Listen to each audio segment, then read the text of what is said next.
Kita baca satu perikop dari Injil Yohanes pasal 21 mulai ayat 20 sampai dengan 25. Ketika Petrus berpaling, ia melihat bahwa murid yang dikasihi Yesus sedang mengikuti mereka, yaitu murid yang pada waktu mereka sedang makan bersama, duduk dekat Yesus dan yang berkata, "Tuhan, siapakah dia yang akan menyerahkan Engkau?" Ketika Petrus melihat murid itu, ia berkata kepada Yesus, "Tuhan, apakah yang akan terjadi dengan dia ini?" Jawab Yesus, "Jikalau aku menghendaki supaya ia tinggal hidup sampai aku datang, itu bukan urusanmu. Tetapi engkau ikutlah aku." Ayat 23, maka tersebarlah kabar di antara saudara-saudara itu bahwa murid itu tidak akan mati. Tetapi Yesus tidak mengatakan kepada Petrus bahwa murid itu tidak akan mati, melainkan jikalau aku menghendaki supaya ia tinggal hidup sampai aku datang, itu bukan urusanmu. Dialah murid yang memberi kesaksian tentang semuanya ini, dan yang telah menuliskannya, dan kita tahu bahwa kesaksiannya itu benar. Masih banyak hal-hal lain lagi yang diperbuat oleh Yesus, tetapi jikalau semuanya itu harus dituliskan satu persatu, maka agaknya dunia ini tidak dapat memuat semua kitab yang harus ditulis itu. Nah, ada beberapa hal yang bisa kita pelajari di sini. Yang pertama, kita perlu ingat bahwa Tuhan itu berhubungan dengan kita itu secara langsung, ya, pribadi masing-masing. Sama seperti begini ya, dalam satu keluarga ada suami, ada istri, kemudian ada anak-anak ya, katakanlah ada 3 atau 4 anak ya. Masing-masing anak itu punya kepribadian yang berbeda. Lalu masing-masing anak itu juga punya usia yang berbeda, pendidikan yang relatif berbeda. Ya, artinya yang satu mungkin baru playgroup, yang satu baru masuk ke SD, yang satu mungkin di SMP gitu. Jadi artinya usianya berbeda, lalu pendidikannya juga berbeda. Ya, jadi orang tua yang bijak itu akan memahami ketika dia bicara dengan anaknya yang usianya masih lebih muda daripada kakaknya, caranya ngomong, caranya menghadapi itu akan berbeda. Dan orang tua yang bijak juga itu akan bisa mengerti, ya, ini anaknya cenderung seperti apa ya sikap-sikapnya dan bagaimana cara berbicara kepada anak-anaknya tersebut, ya. Bahkan ada seorang hamba Tuhan yang pernah bilang begini ya, karena dia seorang wanita, seorang ibu ya, dia bilang, kalaupun mata saya ditutup ya, terus saya dikasih baju anak-anak saya, dari baunya baju itu saya bisa tahu ini anak saya yang nomor berapa. Itu karena begitu kenal. Nah, itu orang tua di dunia ini, apalagi Tuhan, ya. Tentunya dia lebih mengerti tentang kita. Bahkan ada hal-hal yang kita tidak mengerti, Tuhan itu mengerti. Dan karena itu cara Tuhan berkomunikasi dengan kita masing-masing, ya, perlakuannya itu sepertinya kadang-kadang bisa berbeda, ya. Karena dia yang paling tahu, ya, cara bagaimana mengkomunikasikan, atau dia yang paling tahu tentang kita itu seperti apa. Jadi karena itu kita tidak bisa menghakimi orang lain, ya. Kok saya lebih sungguh-sungguh ya, tapi kok kayaknya nggak diberkati seperti dia gitu. Lalu ada yang kayaknya sikap hatinya juga kadang setengah-setengah, masih kelihatannya wah ini baru masih muda rohani, tapi kok langsung Tuhan percayakan banyak hal ya. Karena ada banyak pertimbangan yang mungkin ya kita juga tidak tahu ya. Nah, kalau kita perhatikan dari 12 murid Yesus itu, yang paling menggebu-gebu, yang paling menonjol, yang cepat tampilnya itu adalah Petrus. Ya, dia mewakili orang-orang yang punya karakter dasar sanguin, ya, orang-orang sanguin ya. Kadang-kadang cepat bicara sebelum mikir gitu, ngomong dulu baru mikir. Dan kadang-kadang dengan mudah melupakan ya komitmen atau apa yang pernah dia sampaikan ya. Misalnya Petrus bilang kan, aku tidak akan menyangkal engkau. Dan Tuhan bilang, Petrus, kamu sebelum ayam berkokok kamu udah nyangkal aku 3 kali gitu. Oh enggak kok, saya bisa kok ya. Dan akhirnya terbukti memang Petrus menyangkal Yesus ya. Tapi kemudian kita baca ketika Yesus bangkit ya, dia menampakkan diri pertama-tama kepada Maria Magdalena ya. Saya percaya sebenarnya dia nggak merencanakan untuk menampakkan diri kepada Maria Magdalena, karena ring satu dia tuh kan bukan Maria Magdalena sebenarnya. Tapi ada Petrus, ada Yohanes yang dikenal sebagai murid yang dikasihi oleh Tuhan ya. Kemudian ada Yakobus ya, kemudian ada lagi ya, ada 12 murid yang untuknya dia berdoa semalaman ya sebelum dia pilih mereka. Nah, Maria Magdalena itu mengikut Tuhan karena dikatakan di Injil Markus ya, kalau nggak salah dikatakan daripadanya Tuhan telah mengusir ada 7 roh jahat ya. Jadi ini orang merasa ditolong Tuhan, dijamah Tuhan, lalu dia sungguh-sungguh mengasihi Tuhan, dan akhirnya dialah orang pertama yang melihat Yesus setelah Yesus bangkit. Kenapa? Karena dia punya passion, punya gairah ya. Artinya punya kasih yang begitu kuat kepada Tuhan. Secara emosi itu begitu kuat. Sehingga akhirnya Tuhan itu perlu menampakkan diri kepada dia secara pribadi, bahkan sebelum Tuhan Yesus itu ketemu Bapa di surga ya, untuk lapor untuk pekerjaannya ya, yang dia katakan sudah selesai, tetelestai, dia sudah mati di kayu salib ya, dikuburkan, lalu dia bangkit. Nah, sebelum dia lapor kepada Bapa itu, dia muncul kepada satu orang yang namanya Maria Magdalena yang begitu merindukan dia. Di kesempatan lain dia menampakkan diri juga kepada murid-murid yang lain ya, kepada 2 orang murid yang sedang berjalan ke Emmaus ya. Dan kemudian ketika murid-murid sedang berkumpul, tiba-tiba Yesus muncul. Dia muncul kepada Thomas karena Thomas itu nggak percaya, karena Thomas itu bilang, kalau aku belum meraba ya tangannya, badannya itu, dan aku melihat bekas paku ya di tangannya, aku nggak akan percaya. Nah, Tuhan muncul khusus buat dia dan berkata, Thomas, ini aku, periksalah, ya, rabalah ya, dan jangan kamu tidak percaya lagi. Nah, dia juga bilang di bagian lain, waktu dia menampakkan diri kepada murid-murid, lalu Petrus itu nggak ada, dia bilang, katakan kepada Simon, ya khususnya. Jadi sekali lagi ya, Tuhan itu sifatnya pribadi, dia tahu ya siapa yang perlu dia treat secara khusus, dia perlakukan secara khusus. Jadi waktu dia muncul kepada Simon, kalau kita baca di ayat-ayat sebelumnya dari Yohanes pasal 21 ini, kita akan melihat bagaimana Yesus itu memulihkan kembali jiwa Simon yang terluka karena dia sudah menyangkal Tuhan 3 kali. Jadi Tuhan bertanya kepada dia, Simon anak Yohanes, apakah engkau mengasihi aku lebih daripada mereka ini semua? Ya. 3 kali dia bertanya ya, Simon bin Yunus, ya apakah engkau mengasihi aku lebih daripada mereka ini semua? Dan Simon berkata, ya Tuhan, kau tahu segala sesuatu, engkau tahu bahwa aku mengasihi engkau. Dan kemudian Yesus berkata, ya gembalakanlah domba-dombaku.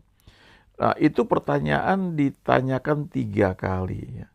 Jadi sepertinya khusus dibuat itu untuk memulihkan batin atau jiwa Simon Petrus yang terluka karena dia sudah menyangkal Tuhan 3 kali. Jadi secara spesial itu ya, Tuhan bertanya seperti itu. Nah, lalu ketika sudah dia bertanya ya, kemudian dia berkata, gembalakan domba-dombaku. Di ayat 20 ini Ya, Yesus berkata, dikatakan di sini, Petrus berpaling, lalu ia melihat bahwa murid yang dikasih Yesus, yaitu Yohanes, sedang mengikuti mereka. Lalu dia bertanya, Tuhan, siapakah dia yang akan menyerahkan engkau? Oh, bukan, di ayat 21 nih ya. Ketika Petrus melihat murid itu, ia berkata kepada Yesus, Tuhan, apakah yang akan terjadi dengan dia ini? Ya. Terus Yesus berkata di ayat 22, jikalau aku menghendaki supaya ia tinggal hidup sampai aku datang, itu bukan urusanmu, tetapi engkau ikutlah aku. Jadi ini kalau kita baca di ayat 19 itu, Tuhan berkata kepada Petrus ya, ketika dia sudah bilang untuk gembalakanlah domba-dombaku, ya, kemudian Yesus berkata kepada Simon Petrus, ikutlah aku, ya. Dan waktu Simon mendengar perkataan itu, ya, perkataan Yesus kepada dia, ikutlah aku, lalu ayat 20 dia melihat Yohanes sedang mengikuti mereka. Ya, kemudian dia bertanya, Tuhan, apakah yang akan terjadi dengan dia ini? Nah, perhatikan ayat 22 ini yang perlu kita ingat ya. Jikalau aku menghendaki supaya ia tinggal sampai aku datang, itu bukan urusanmu, tetapi engkau ikutlah aku. Jadi kita itu dipanggil secara umum untuk menjadikan semua bangsa itu murid Tuhan. Ya, artinya menyediakan diri kita untuk dipakai oleh Dia, sehingga Dia bekerja, lalu orang-orang lain akan mengenal Dia juga sebagai Tuhan dan Juru Selamat.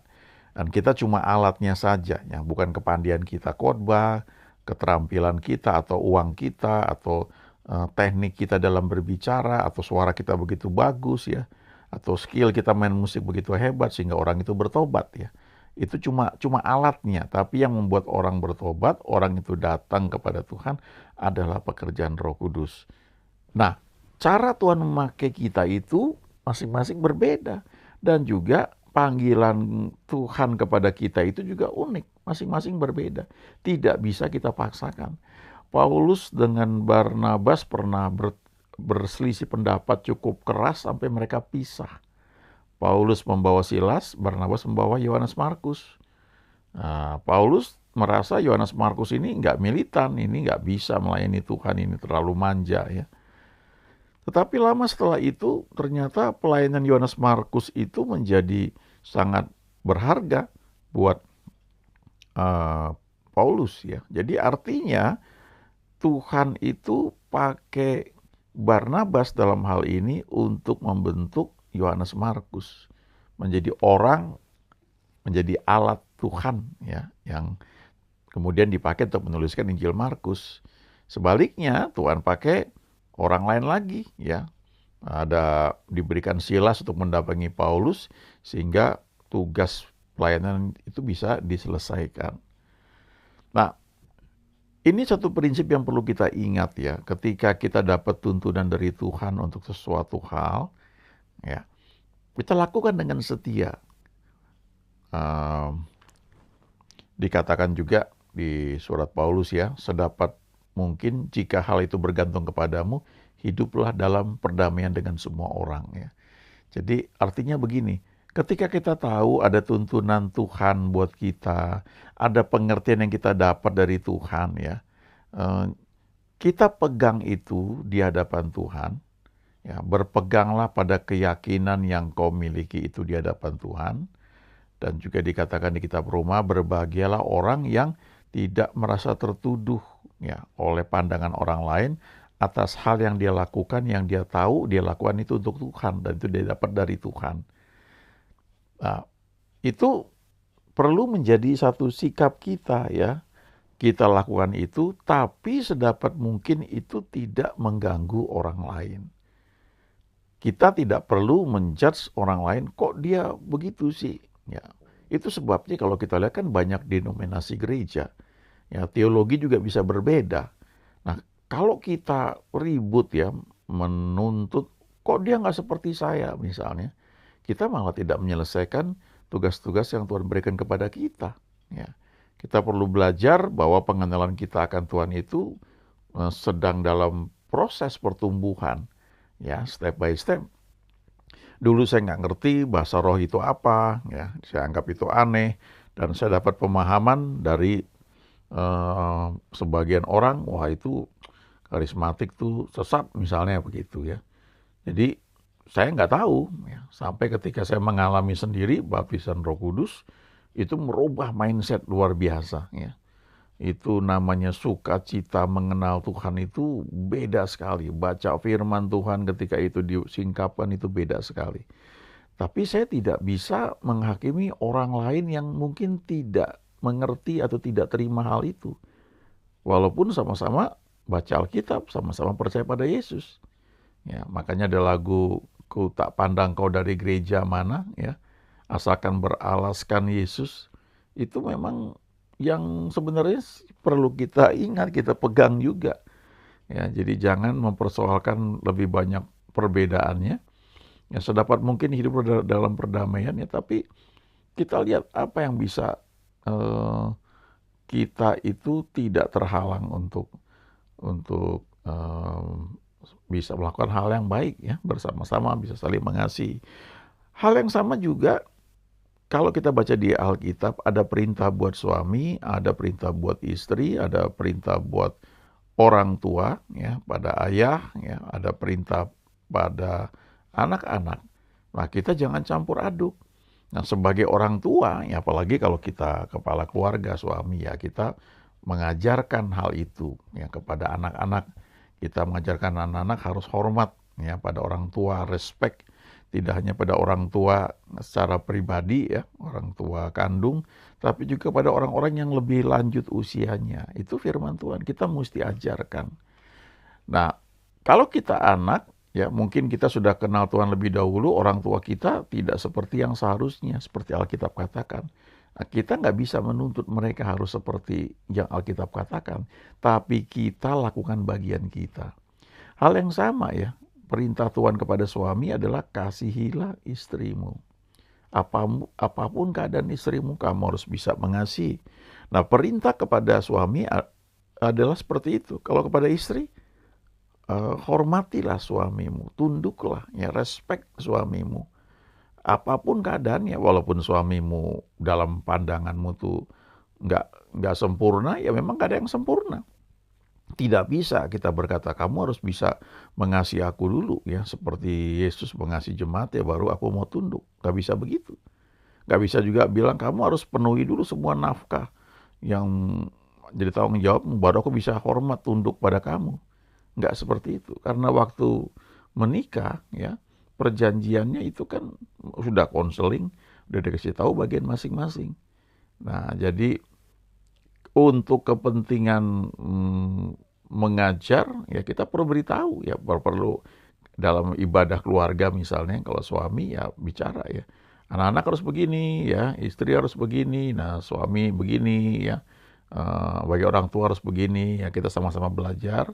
Lalu kalau ada hal yang salah kita bisa menegur misalnya, khususnya orang tua mungkin kepada anak misalnya, ya, tetapi bukan karena tuntutan untuk dihormati atau untuk kepuasan ego, ya, bukan seperti itu. Tapi karena itu firman yang harus diajarkan. Nah, kita secara pribadi masing-masing harus melakukan bagian kita. Kalau kita seorang istri, tunduk, hormatilah suamimu. Walaupun suami mungkin nyebelin, ya, kamu harus tetap respect, hormat. Nah, kalau kita suami, tetap kasih istrimu, walaupun istrimu sering nggak mau tunduk, ya, suka melawan begitu, tetap harus bisa mengasihi. Nah, jangan lupa ada janji Tuhan di Yesaya 1 ayat 19, kalau kamu menurut dan mau mendengar, ya, maka kamu akan memakan hasil baik dari negeri itu. Bahasa Inggrisnya itu, if you are willing and obedient, ya, kalau kamu itu rela dan taat, kamu akan memakan apa yang baik. Terjemahan lain mengatakan memakan yang terbaik, the best of the land. Ini janji Tuhan. Lakukan apa yang Tuhan perintahkan buat kita masing-masing dengan rela dan taat, maka kita akan menikmati selalu yang terbaik dimanapun kita berada. Amin.